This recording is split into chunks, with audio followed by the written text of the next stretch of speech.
তো সারাদিন বাদ আসলাম তোমাদেরকে একটু আপডেট দিতে। এখন আছি মায়ের বাড়িতে। তো এখন রাতে ডিনারে আমরা কি খাচ্ছি চলো তোমাদের সাথে শেয়ার করি।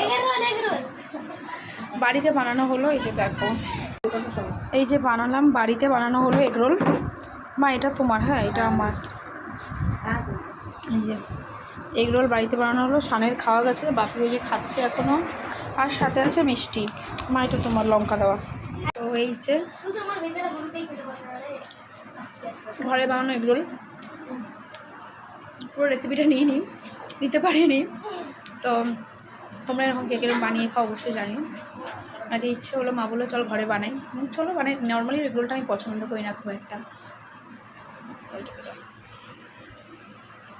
এগরোল খাবে। তো তোমরা রাতে ডিনারে কী খাচ্ছ অবশ্যই জানিও। এখন বাজে 9:23, এটাই আমাদের ডিনার। একটা এগরোল খেলে আর দেখতে হবে না, ব্যাস এই খেয়েই শুয়ে পড়বো। তো তোমাদের রাতে ডিনারে কী খাচ্ছ অবশ্যই জানিও।